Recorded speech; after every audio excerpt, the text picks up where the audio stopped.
أعوذ بالله السميع العليم من الشيطان الرجيم بسم الله الرحمن الرحيم الحمد لله رب العالمين. Louange à Allah, maître de l'univers. Louange à Allah, Seigneur des cieux et des terres. J'atteste qu'il n'y a de Dieu qu'Allah, seul et unique, qui ne possède ni partenaire ni associé. J'atteste que Muhammad sallallahu alayhi wa sallam est l'imam des prophètes et le dernier des messagers d'Allah subhanahu wa ta'ala. Que prière, bénédiction, salutation d'Allah soient sur lui, sur les membres de sa famille et sur ses compagnons jusqu'au jour dernier. Chers frères et sœurs, nous vivons dans l'atmosphère spirituelle du 15e jour de ce mois béni de Ramadan. On vit maintenant mi-Ramadan. Alors on se permet de nous poser cette question. L'œil du musulman peut-il jeûner? Et comment jeûne-t-il? Cet œil-là, comment peut-il jeûner? Chers jeûnants et jeûnantes, l'œil aussi a un jeûne. Mais quel jeûne? Jeûner l'œil, c'est le fait de fermer les yeux sur al-haram, sur l'interdit, les fermer sur l'indécence et les fermer sur les péchés. Allah, exalté soit-il, a dit « Qul lil mu'minina yaghuddu min absarihim » dit aux croyants de baisser leur regard. Et c'est exact. Dans un hadith du messager d'Allah subhanahu wa ta'ala, Ali radiyallahu ta'ala anhu, le compagnon Ali radiyallahu anhu, lui il a demandé au prophète sallallahu alayhi wa sallam s'il était libre de tout regarder, de laisser son œil libre de se promener partout. Et est-ce interdit ou permis? Le prophète sallallahu alayhi wa sallam a dit « Rudda basarak » baisse ton regard. Chers frères et sœurs, celui qui ne retient pas et ne contrôle pas son regard sera affligé de quatre calamités. La première, le cœur se dispersera, de sorte qu'il ne reconnaîtra pas sa décision.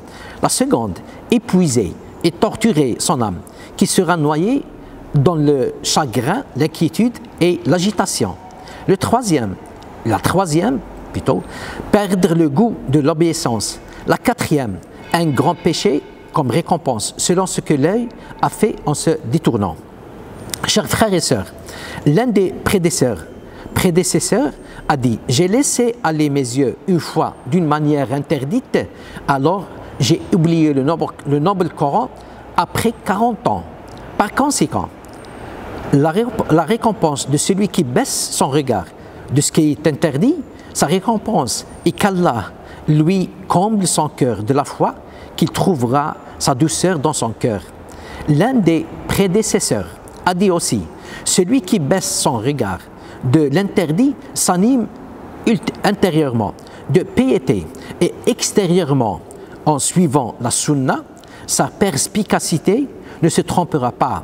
Et il récitait ce verset. Inna fi dhalika la ayatin lil mutawassimin. Voilà vraiment des preuves pour ceux qui savent observer. Chers jeûnants et jeûnantes, nos savants, en baissant le regard, nos savants ont cité 5 avantages et bénéfices. Le premier de ces avantages-là, l'obéissance au Seigneur, exalté soit-il, dans ses commandements, et cela suffit comme bénédiction dans ce bas monde et dans l'au-delà. Le second, prospérité du cœur, son réconfort et sa joie. Le troisième, éloignement de la tentation, protection contre les afflictions et les péchés. Le quatrième avantage, Allah accorde à son serviteur le savoir, le succès et une grande récompense pour sa piété. Le cinquième, Allah accorde un pouvoir de distinction entre le bien et le mal. Chers frères et sœurs, pendant Ramadan et hors Ramadan, vos yeux sont invités à jeûner du péché et du mal, par obéissance à Allah, maître de l'univers, le seul, unique et éternel. Chers jeûnants et jeûnantes, parmi les musulmans se trouve celui qui se prive de nourriture et de boissons et dont les yeux se régalent de ce qui est interdit. Cette personne, à vrai dire, n'a pas encore connu la vérité du jeûne.